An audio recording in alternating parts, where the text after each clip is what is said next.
ఎవరి దగ్గర ఉంది సెట్?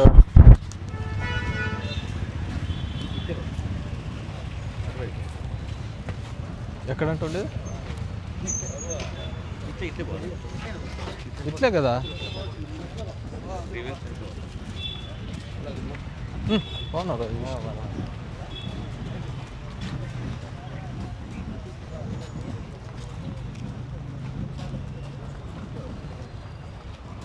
1039.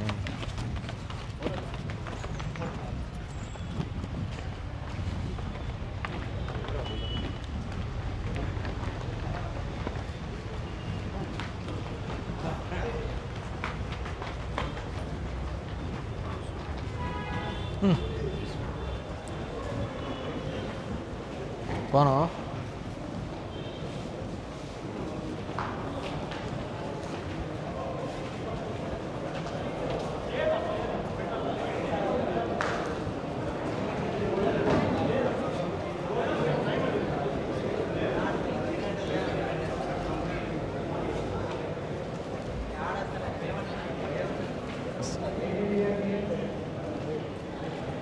ఏం కామ్రేడ్స్, ఏదాని గురించి బాగా అలసిపోయారు మీరు కూడా?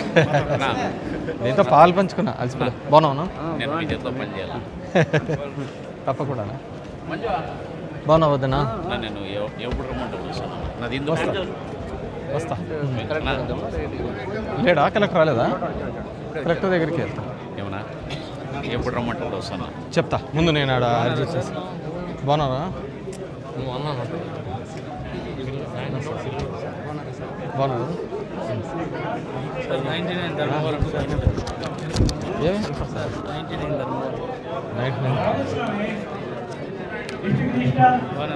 బాగున్నాను. చెప్పినారు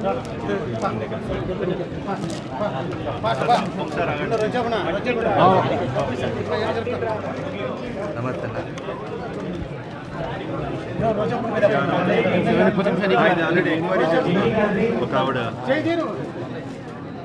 ముదుగుబ్బ మండలంలో సార్ ఎన్ఆర్ఐజిఎస్లో హార్టికల్చర్ కింద 1,38,00,000 ఇఫ్ గో త్రూ 1,38,16,16,125 రూపాయలు ఫ్రాడ్ చేసినారు.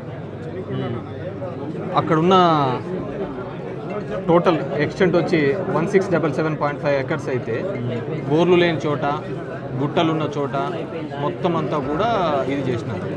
సమ్ ఎగ్జాంపుల్స్ ఐ హ్యావ్ దీంట్లో పెట్టడం జరిగింది. దీంట్లో అక్కడ టమాటా సాగు చేసినట్టు ఇచ్చారా? టమాటా సాగు చేసిన డబ్బులు కూడా తీసేసుకున్నారు, పెట్టారు, బిల్లులు కూడా తీసుకున్నారు. సో ఇప్పుడు చూడండి ఎగ్జాంపుల్, ఈ భూమిలో చూస్తే బోర్లు లేవు, ఏం లేవు. దీనికి ఆల్రెడీ తీసేసుకున్నారు. ఇది ఎప్పుడు జరిగింది? ఈ మధ్య కాలంలో, ఈ ఇయర్లో నేను ఆర్టీఏ ద్వారా ఇన్ఫర్మేషన్ తీసుకున్న బెనిఫిషియరీ లిస్ట్ అది.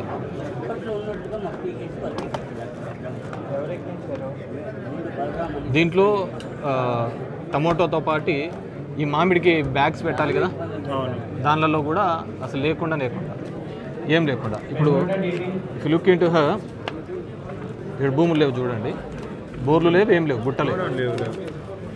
ఈ మామిడి చెట్లలో కూడా పెట్టినారు. And I explain. ఇప్పుడు ఇదే లేడీని షీఈ్ అపాయింటెడ్గా చేసుకున్న టెంపరీ కాంట్రాక్ట్ బేస్ని.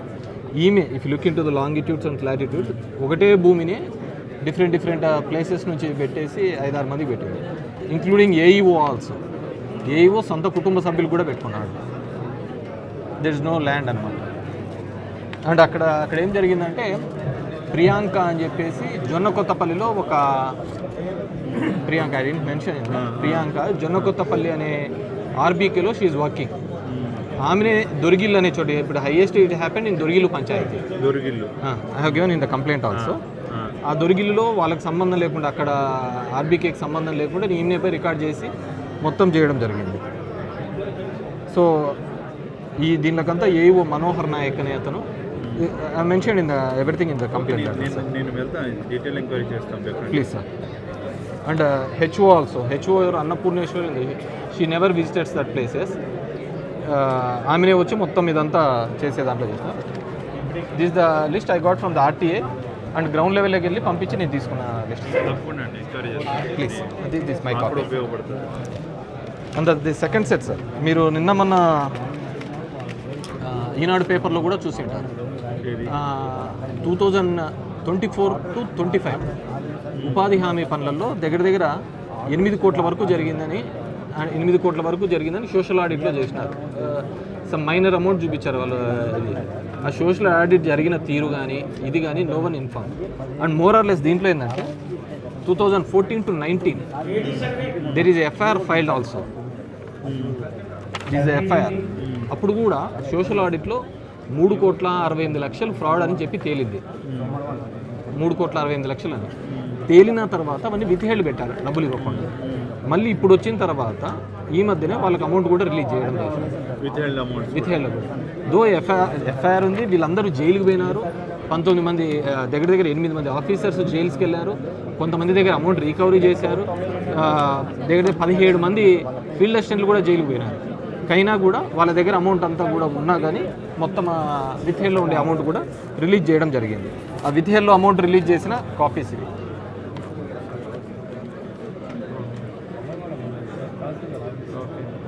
అండ్ దీనిలో ఎక్కడే కానీ వీళ్ళు పని చేసిన దాఖలాలే లేవు. ఇది పీడీ వామా అకౌంట్లోకి కొన్ని డబ్బులు పడినాయి. There is no memo, there is no GO from the government of India or from government of AP to PD వామాలోకి వేయాలని చెప్పేసి. వెండర్ అనే దాని మీద గతంలో 14-19 వెండర్ అనే కాన్సెప్ట్ లేదు సార్. అప్పుడంతా కూడా ఇండివిజువల్ వర్క్ చేసేదే ఉండే.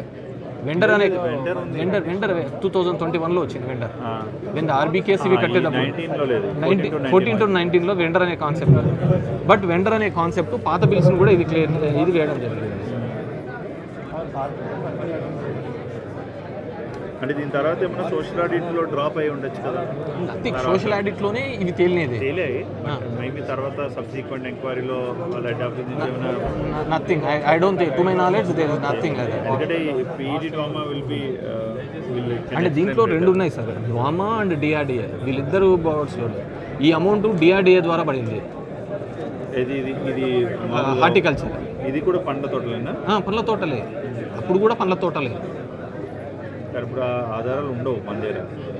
But case reason those list also is available. Beneficial list ఇచ్చిన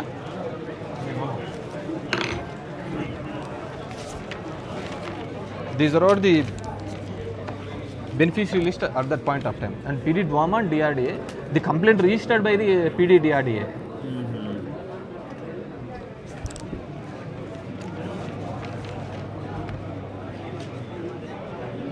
Okay, నేను మాట్లాడుతాను. And 3 crores. And one more thing, sir. In 2005 Paritala Ravi murder జరిగిన తర్వాత ముదుగుబ్బ మండలంలో మొత్తం రెవెన్యూ రికార్డ్స్ అన్ని అంటించేసినారు. అంటే తహసీల్దార్ ఆఫీస్ మీదే అంటించినారు.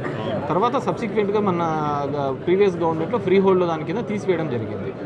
స్టిల్ ఇప్పుడుకి మళ్ళీ దాన్ని ఫ్రీ హోల్డ్లో పెట్టడం జరిగింది. బికాజ్ అక్కడ రికార్డ్స్ లేకపోవడమో లేకుంటే ఇది స్టిల్ అక్కడున్న ఫార్మర్స్ కానీ వీళ్ళు చాలా ఇబ్బంది పడుతున్నారు సార్. బికాజ్ ట్రాన్సాక్షన్ జరగడం జాబితాలో పెట్టినా కూడా ఫ్రీ హోల్డ్లో, అంటే మనం రాకముందే జరిగింది. ఫ్రీ హోల్డ్లో తీసేసినారు సార్. ఫ్రీ హోల్డ్ వచ్చి బట్ ఇప్పుడు గవర్నమెంట్ డెసిషన్ తీసుకుంటున్నారు పాజిటివ్గానే రైతులకు అండర్స్టాండ్.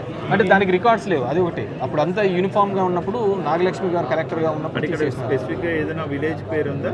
ఐ థింక్ ఎంఆర్ఓ ఆఫీసే అంటించినారు సార్. ఇప్పుడు అది ఏదన్నా సరే ఫ్రీ హోల్డ్ మనం తీసేస్తున్నాం. ఫ్రీ హోల్డ్ బికాజ్ ముదుగుపు రెవెన్యూ ఆఫీసే అంటించారు. అలా తగలట్టే మొత్తం రికార్డే లేదు.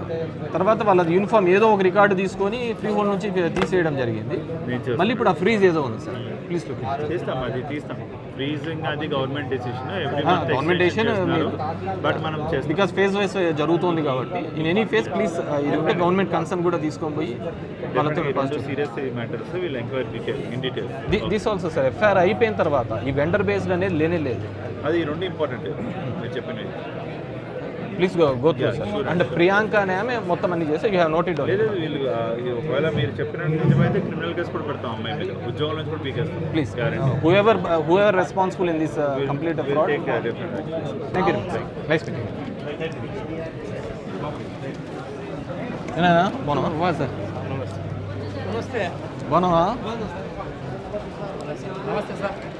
ఏనా బాగున్నావా? బాగున్నా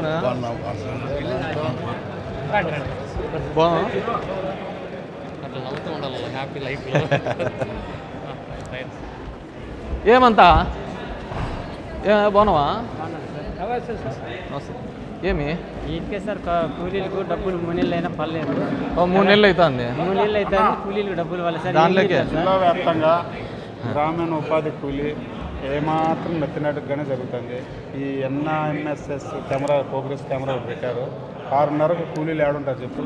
6:30కు 10కి మళ్ళీ 6:30 నుంచి 11 లోపల వాడు కెమెరాలు పడకపోయినా ఫోటోలు పడకపోయినా కూడా వాళ్ళకు 11 వాళ్ళకి ఎండకు వడదెబ్బకు వీళ్ళు కూలోళ్ళకి డబ్బులు ఇయ్యారు. పెద్ద పెద్ద వాళ్ళకి అయితే రాసి ఇచ్చేస్తారు. సార్ కూలీలు పెద్ద చెక్కలు అయితే వేస్తే గ్రామాల్లో కూలీలు చాలా ఇబ్బంది పెడతారు సార్. డబ్బులు 300 వసూలు చేస్తున్నారు.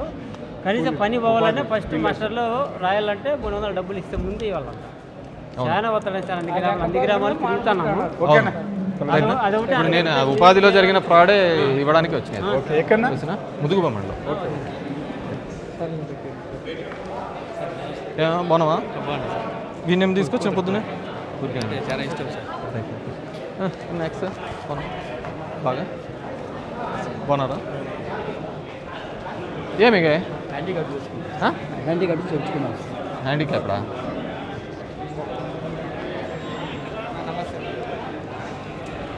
ఏ మనోజ్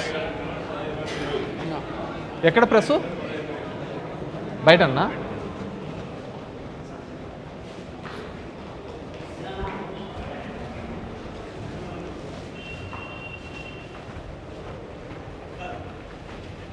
రాజేష్ ఎక్కడ ప్రెస్ వాళ్ళు? అక్కడ వెళ్ళా ఇక్కడ వెళ్ళా ఆడ పెడదామా?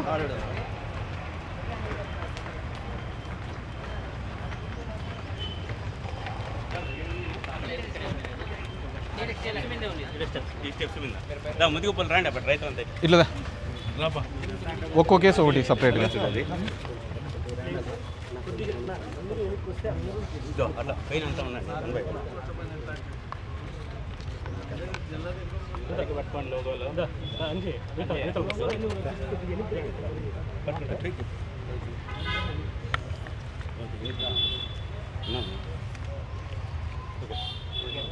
నిన్న మా సత్యకుమార్ ముదుగుబ్బ మండలంలోకి పోయి పాపం అక్కడ కూలీలతో కూర్చొని భోంచేసి వాళ్ళకన్నీ జీరామ్జీ పథకాన్ని గురించి చెప్పేసి అవగాహన చేసుకుంటూ వచ్చినాను. మంచిది, బాగానే ఉంది. కానీ జనవరి నుంచి వాళ్ళకి బిల్లులు రావటంలే. 3 నెలలుగా బిల్లులు కూడా రావటంలే. అది కూడా ఇప్పించింటే బాగుండేది. అది ఇప్పించే ప్రయత్నం చేయలేదు. ఈరోజు కలెక్టర్ గారిని ఒక 3 ఇష్యూస్ మీద కలవడానికి వచ్చినాను. ఒకటి, ముదుగుబ్బ మండలంలో హార్టికల్చర్ డిపార్ట్మెంట్లో ఉద్యాన శాఖలో జరిగినటువంటి అవినీతి గురించి. దీంట్లో 1,38,16,125,000 రూపాయలు 125 రూపాయలు సంబంధించి ఈ టమోటా రైతులకు, మామిడి రైతులకంటే కాయకు ఒక బ్యాగ్ కట్టడము, టమోటో రైతులకంటే ఈ కట్టెబెట్టి మొత్తం తాడంతా చుట్టి చేస్తూ ఉంటారు. ఈ రెండింటినీ కూడా అనర్హత కలిగిన వాళ్లకు అసలుకు ఆ ఏరియాలో ఫొటోస్ ఉన్నాయి. అక్కడ బోర్లు ఉండవు, మొత్తం గుట్టలు ఉన్నాయి, రాళ్ళు ఉన్నాయి. అలాంటి దానిలకు కూడా ఏఈఓ అగ్రికల్చర్ ఆఫీసర్ తన కుటుంబ సభ్యుల పేరు మీద కూడా పెట్టుకోవడం జరిగింది. వాళ్ళ 3 పేరు మీద కుటుంబ సభ్యులు. ఒక జొన్నకొత్తపల్లికి సంబంధించిన ప్రియాంక అనే ఆర్బీకే ఆమె, ఇంకొక ఆర్బీకే దొర్గిల్ అనే ఆర్బీకేలో, దొర్గిల్ అనే పంచాయతీలోనే దగ్గర 225 మంది రైతులకు చేయడం జరిగింది. ఇదంతా నేను కల్పించినదేం కాదు, ఆర్టీఐ సమాచారం తీసుకొని వచ్చి ఈరోజు ఇవ్వడం జరిగింది. ఏఈఓ మనోహర్ నాయక్ తన కుటుంబ సభ్యుల మీద దగ్గర 56,250 ఉదాహరణకు చెప్తున్నా. అదేవిధంగా ఎటువంటి భూమి లేవా, ఫొటోస్ ఫోన్లో ఉంటే ఇవ్వు, ఎటువంటి లేని మామిడికాయలు ఇవన్నీ కలిసి 1,25,000 ఫ్రాడ్ చేసినారు. 15 సంవత్సరాల దీనిల కోసం. దీని మీద HO everyone are involved in this. So అర్హత కలిగిన రైతులు ఒక 10% మంది కూడా లేరనమాట. వీళ్ళంతా బ్రోకర్లను పెట్టుకొని చేసే కార్యక్రమం చేసినారు. అదొక పాయింట్. సెకండ్ పాయింట్ వచ్చేకల్లా నిన్న ఒక సోషల్ ఆడిట్ జరిగింది.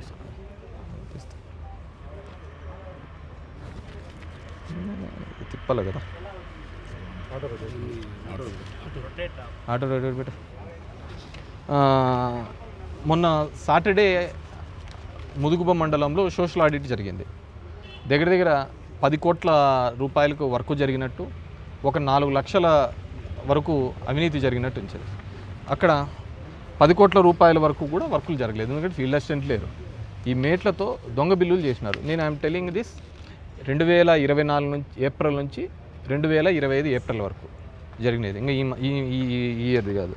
సో సోషల్ ఆడిటింగ్ నలుగురు మధ్య కలిసి రాసినారు. అది ప్రముఖంగా తెలుగుదేశం పత్రిక అయినటువంటి ఈనాడులో కూడా రావడం జరిగింది. అదే కాకుండా 2017 నుంచి 19 మధ్యలో సోషల్ ఆడిట్ చేసినప్పుడు 3,68,28,142 రూపాయలు, 3,68,28,142 రూపాయలు అక్కడ సోషల్ ఆడిట్లో ఫ్రాడ్ తేలింది అని చెప్పినారు. అప్పుడు కూడా ఈ ఉద్యాన శాఖ హార్టికల్చరే. ఆ రోజు నేను ఎమ్మెల్యే అయిన తర్వాత వాటి మీద ఇమ్మీడియట్గా కేసు పెట్టించాను. వాటి మీద నేను ఎఫ్ఐఆర్ రైజ్ చేసినాను. ఎఫ్ఐఆర్ ముదుగుబ పిఎస్లో 204/2021, 28/8/2021లో ఒక ఎఫ్ఐఆర్ కాపీ కూడా ఉంది. I will give to the press also. నేను దీంట్లో చేసి 8 మంది ఉద్యోగస్తులు జైలుకి పోవడం జరిగింది. అదేవిధంగా 17 మంది ఫీల్డ్ అసిస్టెంట్లు కూడా ఆ రోజు జైలుకి పోవడం జరిగింది. సో ఈ విధంగా 3,68,00,000 ఉన్నప్పుడు దీని మీద విచారణ జరుగుతున్నప్పుడు ఓబులేస్ అనే ఒక అతను మాత్రమే రికవరీ కొద్దిగా అమౌంట్ కట్టడం జరిగింది. అది తప్ప ఇంకెవరు దీంట్లో డబ్బులు కట్టలేదు. ఈ విధంగా ఉన్నప్పటికీ కూడా మళ్ళీ అవన్నీ అమౌంట్లన్నీ విత్హెల్డ్, మామూలుగా కేసులో పడిన దొంగ ఉన్నప్పుడు అమౌంట్ వేయకోకుండా విత్హెల్డ్లో పెడతారు. కానీ ఇదేనా, ఇది కాదు.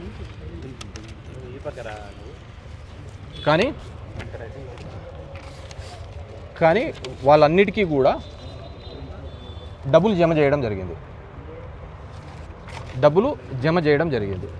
ఆల్రెడీ కేసులో ఉండి క్రిమినల్ యాక్షన్ వాళ్ళ మీద రికవరీ చేయకపోగా ఈ ప్రభుత్వం వచ్చిన తర్వాత వాళ్ళ దానిలోకి డబ్బులు ఎలా జమ చేస్తున్నారు అనేది. రెండోది వెండర్ అని ఒక కొత్తది తీసుకొని వచ్చినారు. గతంలో 2014 నుంచి 19 వరకు ఎన్ఆర్ఈఎస్ వర్కులు జరిగేటప్పుడు ఎప్పుడు ఈ వెండర్ అనే కాన్సెప్ట్ లేదు. వెండర్ అనే కాన్సెప్ట్ ఎప్పుడు తీసుకొని వచ్చినారంటే జగన్మోహన్ రెడ్డి ముఖ్యమంత్రి అయిన తర్వాత 19 నుంచి 24 మధ్యలో ఈ వెండర్ అనే కాన్సెప్ట్ అంటే నేను ఉదాహరణకు సచివాలయం కడుతూ ఉంటే నువ్వు కంకర దోలలన్నా, స్టీల్ దోలలన్నా, లేకుంటే సిమెంట్ తేవాలనే నువ్వు ఏదో ఒక సిమెంట్ షాప్ దగ్గర నుంచి తీసుకుంటావు. వాళ్ళ పేరు మీద వెండర్ బిల్ రిజిస్టర్ చేస్తావు, జిఎస్టీ. అది చంద్రబాబు గతంలో 14 నుంచి 19 మధ్యలో ఉన్నప్పుడు లేదు. అప్పుడు నేను పని చేశాను అంటే నేనే కట్టాలి డబ్బులు. కానీ దాన్ని ఇప్పుడు కూడా కొత్తగా బిల్స్ అనేది రిలీజ్ చేయడం జరిగింది. దానికి సంబంధించిన డేటా ఇది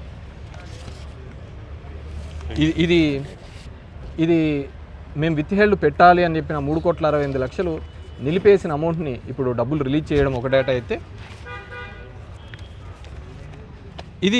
దీనికి సంబంధించి వాళ్ళు గతంలో జరిగిన పనులకు సంబంధించిన డేటా మొత్తం ఇవన్నీ కూడా ఫ్రాడ్ చేసి అప్పుడు అదొక 3,68,00,000, ఇది 1,38,00,000.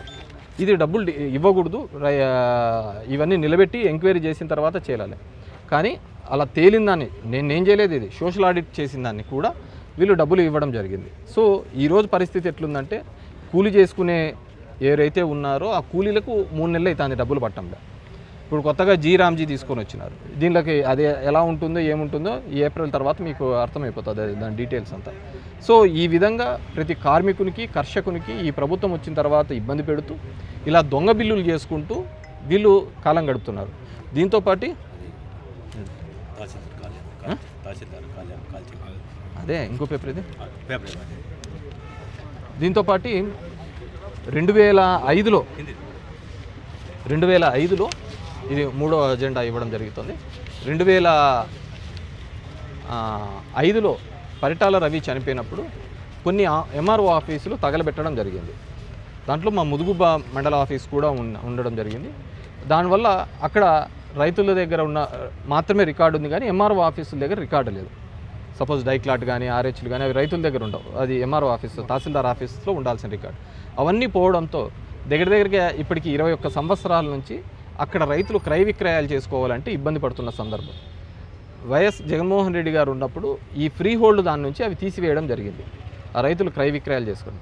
తర్వాత చంద్రబాబు నాయుడు వచ్చిన తర్వాత దాంట్లో ఏదో పెద్ద ఫ్రాడ్ జరిగింది, ఏదో అంతా వాళ్ళే లబ్ధి పొందుతున్నారు అని చెప్పేసి అవన్నీ నిలబెట్టడం జరిగింది. కలెక్టర్ గారిని అదే రిక్వెస్ట్ చేయడం జరిగింది, ఇమీడియట్గా అది దాని మీద తీసేయండి, లేకుంటే రైతాంగానికి చాలా ఇబ్బందికరమైన పరిస్థితులు ఉన్నాయి అని చెప్పేసి ఆయనకు తెలియజేయడం జరిగింది. ఈ 3 రిప్రజెంటేషన్స్ ఈరోజు కలెక్టర్ గారికి ఇవ్వడం జరిగింది. అదేవిధంగా ఉపాధి హామీలో ఈరోజు ఈ పవన్ కళ్యాణ్ గారి డిపార్ట్మెంటు ఆయన పర్యవేక్షణ చేయాల్సిన డిపార్ట్మెంట్. ఆయన దీంట్లో ఇన్వాల్వ్ అయినాడని నేను చెప్పేంత మూర్ఖుని కాదు, చెప్పేంత మూర్ఖుని కాదు. నేను చెప్పదలిచింది ఏంటంటే, నీకు మీ డిపార్ట్మెంట్ మీద పర్యవేక్షణ లోపించింది. మీరు చంద్రబాబు నాయుడు గారు ఏది చెప్తే దానికి తల ఊపడమే పోతున్నారే తప్ప ఇక్కడ గ్రౌండ్ లెవెల్లో కార్మికులకు జరుగుతున్న నష్టాన్ని, జరుగుతున్న అవినీతిని నువ్వు కంట్రోల్ చేయలేనప్పుడు ఖచ్చితంగా ఆ అవినీతి మరక నీకు కూడా అంటుతుంది. మీరు గతంలో చూసినారు అంటే నాగం జనార్దన్ రెడ్డి, ఇదే చంద్రబాబు ఉన్నప్పుడు నాగం జనార్దన్ రెడ్డి గారు పంచాయతీరాజ్ మినిస్టర్ ఉన్నప్పుడు అప్పుడు కూడా పనికి ఆహార పథకం ద్వారా పందికొక్కుల్లాగా తిన్నారు అని చెప్పి మొత్తం అంతా పక్కదారిపోయిందని చెప్పేసి ఆ రోజు కూడా విజిలెన్స్ కమిటీ దాన్ని ఫైండ్ అవుట్ చేసింది. దాని తర్వాత నీరు చెట్టులో చూసినా అదే జరిగింది. సో ఎప్పుడు చూసినా చంద్రబాబు నాయుడు గారు ముఖ్యమంత్రిగా ఉన్నప్పుడు ఇలాంటి పేదలకు ఏదైనా అందాలి అనుకున్న దాంట్లో ఖచ్చితంగా పెద్ద ఫ్రాడ్ జరుగుతుంది. ఈరోజు పవన్ కళ్యాణ్ గారు దీనికి సంబంధించిన మినిస్ట్రీ, ఆయనకు అడ్మినిస్ట్రేషన్ దీని మీద కొరబడింది, ఆయన సినిమాల మీదకి ఎక్కువ మోజు చూపిస్తున్నాడు తప్ప ఈ జనాలకి గ్రౌండ్ లెవెల్లో జరుగుతున్న అన్యాయము, వాళ్ళకు జరుగుతున్న తప్పిదాలు దీని మీద కాన్సన్ట్రేట్ చేయలేకపోతుంది. ఏదో ట్రైబల్స్కు సంబంధించిన ప్రాంతంలో ఒక మందికి 20 జతలు చెప్పులు పంపించినానని, లేకుంటే 4 ఇవి చేసినానని కాదు, గ్రౌండ్ లెవెల్లో జరుగుతున్న అవినీతి ఇది. ఈరోజు కర్షకుడు, కార్మికుడు, రైతులు ఇబ్బంది పడుతున్నారు. నేను చెప్పిన విధంగా ఏ రైతు అర్హతకు సంబంధించిన రైతుకి ఏ రైతుకి ఇవ్వకోకుండా కేవలం దొంగ రైతులకు ఇవ్వడం జరుగుతుంది. ఈరోజు ఏ విధంగా పేమెంట్లు జరుగుతున్నాయి చెప్పండి. ఏదైనా కానీ ఒకరికి డబ్బులు రావాలంటే 300 ఇస్తావా చెప్పు, నేను పని పెడతా, నీ దానికి వస్తుంది. ఇదే పద్ధతిలో పెడుతున్నారు తప్ప నిజంగా కింద గ్రౌండ్ లెవెల్లో ఉన్న కార్మికునికి ఎక్కడే కానీ మేలు జరిగే పరిస్థితి లేదు. సో ఇది ఈ అవినీతిలో అంతా నేను చెప్పిన విధంగా కంపల్సరీగా పంచాయతీరాజ్ డిపార్ట్మెంట్ పవన్ కళ్యాణ్ గారు సీరియస్గా తీసుకొని ఇలాంటి అంశాలు, నేను ముదుగుబ్బ మండలం అనేది ఒక మండలాన్ని ఎత్తి చూపిస్తున్నాను. ఇది రాష్ట్ర వ్యాప్తంగా జరుగుతుంది. ఈరోజు దగ్గర కార్మికులకు రావాల్సిన బకాయిలే 1400 కోట్ల రూపాయలు బకాయిలు పెండింగ్ ఉన్నాయి. కార్మికులు రావాల్సింది వీళ్ళకి పెండింగ్ ఉన్నాయి. పెద్ద కాంట్రాక్టులకు అయితే బిల్లులు పే అయిపోతున్నాయా? మీరు ఫీజు రియంబర్స్మెంట్ ఇవ్వటం లేదు, ఆరోగ్యశ్రీ ఇవ్వటం లేదు, కార్మికులకు రావాల్సిన ఉపాధి హామీ బిల్లులు ఇవ్వటం లేదు. ఇంక మీరు ఏం చేస్తున్నట్టు డబ్బులు? గతంలో జగన్మోహన్ రెడ్డి గారు 3 లక్షల కోట్ల రూపాయలు వివిధ పథకాల ద్వారా జనానికి ఇచ్చినప్పుడు అవినీతి అయింది, శ్రీలంక అయింది, ఇది అని చెప్పిన మీరు ఈరోజు ఆ పథకాలు ఏమీ లేకుండా, రావాల్సినవి కూడా రాకుండా ప్రతి ఒక్కరోజు ఎవరో ఒకరు ధర్నా చేయాల్సిన పరిస్థితి వస్తుంది కదా. ఒకరోజు హాస్పిటల్స్ తోడు మేము ధర్నా చేస్తున్నాం, ఆరోగ్యశ్రీ సేవలు బంద్ అంటాడు. ఇంకో రోజు ఫీజు రీయింబర్స్మెంట్ రావటం లేదు, మాకు ఇబ్బందికరంగా ఉందని స్కూల్ యాజమాన్యం అంటుంది. ఏం చేస్తున్నారు డబ్బులు? మీరు చూసినారా? అప్పులు కుప్పలుగా చేస్తున్నారు. సో ఇప్పుడు నేను చెప్పినట్టుగా పనికి ఆహార పథకము, లేకుంటే స్టేషనరీస్ స్కామ్, మీరు అప్పుడు పోచారం శ్రీనివాసరెడ్డి ఇదే అవుతున్నప్పుడు, ఈ చంద్రబాబు నాయుడు గారు ఉన్నప్పుడు ఇలాంటి స్కామ్స్ అన్నీ పుట్టుకొస్తుంటాయి. పోచారం శ్రీనివాసరెడ్డి ఆ రోజు ఉన్నప్పుడు స్టేషనరీ స్కామ్స్, తెలుగు స్కామ్స్, ఇవన్నీ ఈయనే కదా ప్రభుత్వుడు అంతా. సో అదే పేదవాళ్ళకి ఇవ్వాలంటే మాత్రం వీళ్ళకి లేదు. డబ్బులన్నీ తీసుకొని పోయి ఎక్కడ పోతున్నారు? రోజు ప్రతి వారము ప్రతి నెల 3000 కోట్లు 4000 కోట్లు అప్పు చేస్తూనే ఉన్నారు. మరి ఎవరికి ఇస్తున్నారు? కిందకి కార్మికునికి ఇవ్వటంలే, ఎవరికి ఇవ్వటంలే. సో ఖచ్చితంగా ఈరోజు మేము ఇచ్చిన కంప్లైంట్స్ మీద విచారణ చేయమని చెప్పి స్ట్రిక్ట్గా తీసుకొని చేయాలి. ఎందుకంటే ప్రభుత్వ డబ్బులు దీంట్లో ఉన్నాయి కాబట్టి వీళ్ళ మీద యాక్షన్ తీసుకోవాలి, క్రిమినల్ కేసులు కట్టాలి వీళ్ళ మీద. ఎవరు సూత్రధారులు? నేను పాత్రధారుల పేర్లు ఇచ్చాను, దీని వెనకాల సూత్రధారులు ఏంది, పాత్రధారులు రారు. ఆ ధైర్యం చేయడానికి అంత ధైర్యం, ఎందుకంటే this not the first time. గతంలోనూ కంప్లైంట్ ఇచ్చాను, కేసు రిజిస్టర్ చేసినాను. కేసు రిజిస్టర్ చేసిన తర్వాత కూడా మళ్ళీ ధైర్యంగా అంతగా చేస్తున్నారంటే దీని వెనకాల ఎవరో శక్తి ఉండాలి. ఎవరో బలం లేకపోతే కిందున్న వాళ్ళు అంత ధైర్యం చేయరు. ఆ బలమైన వ్యక్తి ఎవరో వాళ్ళందరినీ కూడా చేసి ఖచ్చితంగా ఈ తప్పుడు చేసిన అధికారులందరినీ కూడా వాళ్ళ వెనకాల ఫోర్స్ చేసిన వాళ్ళని కూడా చేయాల్సి కోరుతున్నాం. దిస్ ద వన్ వేర్ దీనిలో పెట్టారు. దీనికి ఇక్కడ టమోటా కట్టెలు పెట్టినట్టు దీనికి 52,000 రూపాయలు కూడా తీసుకోవడం జరిగింది. ఇలా 1,38,00,000 రూపాయలకు సంబంధించిన అమౌంట్ డిఫరెంట్ క్లాసెస్లో చేయడం జరిగింది. వీటన్నిటి మీద విచారణ జరుగుతుందని చెప్పేసి అనుకుంటున్నాము. విచారణ జరిగి కేసులు కూడా రిజిస్టర్ చేస్తామని చెప్పేసి కలెక్టర్ గారు కూడా చెప్తున్నారు. నాకు తెలిసి సత్యకుమార్కి ఇటువంటి దాంట్లతో సంబంధం లేకుంటే విచారణ కూడా వేగవంతం చేసి వాళ్ళు తన మన తేడా లేకుండా కేసులు రిజిస్టర్ చేస్తారని చెప్పేసి అనుకుంటున్నాను. ఆ కాపీస్ ఇచ్చినావా ఇలా